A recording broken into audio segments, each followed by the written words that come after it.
ժամանակավոր ուրեմն տեսեք, կոչի դրվագին հակիրճ անդրադառնամ, որովհետև դրա շրջանակներում 3 կատարվել են նաև որոշակի գործողություններ, որոնք ինքնին շատ հետաքրքրաժամ են։ Ինչպես գիտենք, Սամվել Կարապետյանը շուրջ 5 ամիս կալանքի տակ էր գտնվում բացառապես կոչի դրվագով փաստված հիմնավոր կասկածի շրջանակներում։ Ու այդ 5 ամսվա ընթացքում մենք նախաքննական մարմնի նաև դատարաններին ներկայացրել ենք ուրեմն փորձագիտական կարծիքներ, այսինքն հատուկ մասնագիտական գիտելիքների տիրապետող լեզվաբանության բնագավառում անձանց կարծիքներ, որոնք փորձագիտական մակարդակով վերլուծել են Սամվել Կարապետյանի խոսքը ելույթների ժամանակ հնչեցված, նաև հոգեբաններին ենք դիմել, հոգեբանական բնագավառի փորձագետներ, իրանք էլ վերլուծել էին ժեստիկուլյացիա, միմիկա եւ այլն եւ այլն։ Եվ փորձագետները միանշանակ պնդում էին, որ այդտեղ նախ կոչ չկա, առավել եւս բռնության կոչ չկա, ընդ որում այս երկու հատկանիշները պետք է պարտադիր առկա լինեն, որ կարողանային Սամվել Կարապետյանին ոչ միայն կալանավորեն, այլ նաև նախապես քրեական հետապնդում հարուցեն։ Հիմա զարգացումներն եմ ձեզ դրա հետ կապված տեղեկացնում, 3 խուզարկություն է կատարվում փորձագետներից հոգեբանական ներողություն, լեզվաբանական բնագավառի փորձագետներից մեկի բնակարանում։ Եվ զարմանալին նա է, որ դատարանը սանկցիավորել է նման միջնորդությունը, իսկ թեման հետևյալն է, եթե մինչև այս վերջի 5 ամսվա ընթացքում այս ապացույցները կարծես թե ըստ Վարույթի հանրային մասնակիցների ապացույցի կարգավիճակ չունեն, որովհետև այնտեղ պետք է լինի փորձագետի եզրակացություն, կարծիքը դրան փոխարինող չի, իհարկե ինչը հակադրվում է գործող քրեական դատավարության կարգավորումներին, 5-րդ ամսվա ընթացքում բնակարանի խուզարկություն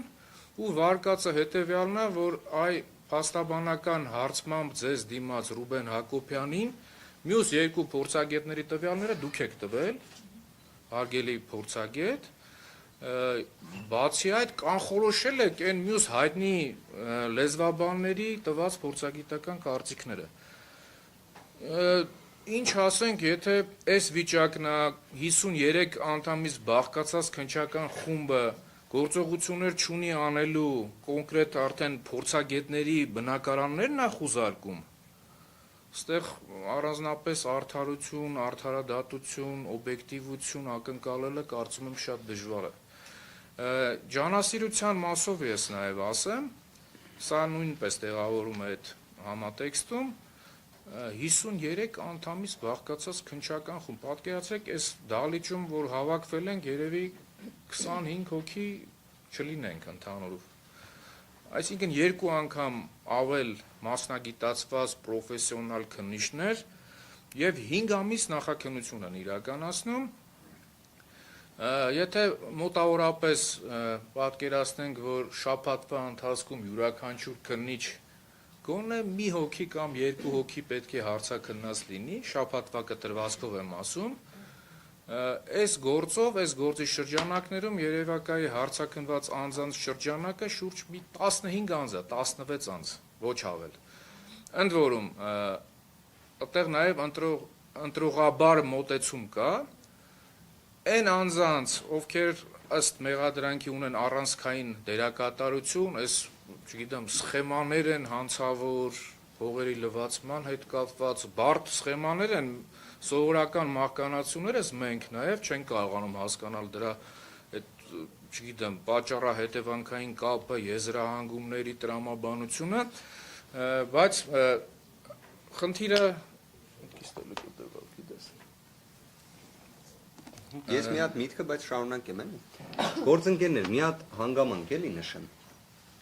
Պարոն Վարդանյանը ընդգծեց 53 քննչական խումբ, 53 քննիչներից բաղկացած քննչական խումբ, որը մինչ օրս դեռ քննություն է անում։ Այո, արդեն հասել են մեր կողմից ներկայացրած փորձագետների բնակարաններ խուզարկելուն։ Ես բազմաթիվ անգամներ, բազմաթիվ գործերով, որ մասնակցություն ունեցել եմ որպես պաշտպան, լսել եմ հակադարձումներ, այն մասին, թե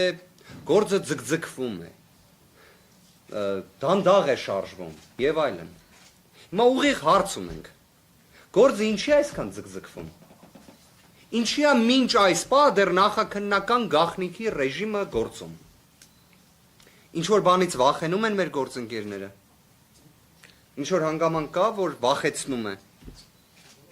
Ինչի է ձգձգվում այսքան 53 քննիչների ֆանտաստիկ աշխատանքը,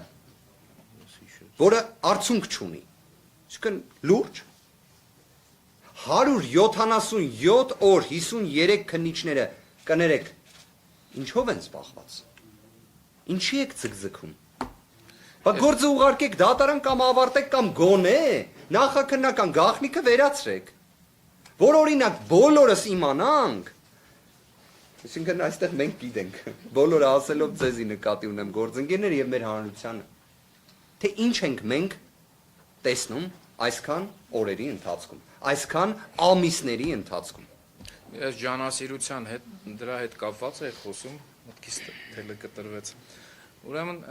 ջանասիրության առումով տեսեք, պաշտպանական կողմը միջնորդում է հարցաքննել այն առանցքային անձանց, ովքեր ենթադրաբար քննվող դեպքի վերաբերյալ կարող են տալ ապացուցողական արժեք ներկայացնող փաստական տվյալներ։ Մերժվում են բոլոր միջնորդությունները, պատասխանը հետևյալն է. ես եմ քննիչը, ես եմ որոշում, թե տվյալ անձին երբ քննեմ, իսկ դատական նիստերի ընթացքում քննիչի դիրքորոշումը, չգիտեմ, տրամաբանության շրջանակներում չի տեղավորվում, որ ասում է,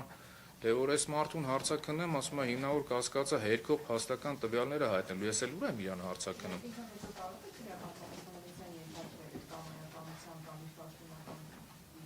Տեսականորեն նկատի ունեք։ Հիմիկվա իրականությունում դժվար, բայց տեսականորեն եւ ապօրինի քրեական հետապնդում հարուցելու եւ ապօրինի կալանավորելու համար կան համապատասխան քրեական օրենսգրքում գործող քրեական օրենսգրքում կան համապատասխան հոդվածներ, հանցակազմեր, միշտ եղել է դա, բայց քանի որ մենք այս գործի հետ կապված գիտենք, որ ունի ակնհայտ քաղաքական ուղղորդման էլեմենտ, բաղադրիչ, այս իրավիճակում, այս պայմաններում դրա մասին ինձ թվում է խոսելը զուր է եւ նման հարց բարձրացնելու տրամաբանություն էլ չկա։ Ես մի բան մասնեմ, էլի կներեք, այդ խոզանության հետ կապված փորձագետները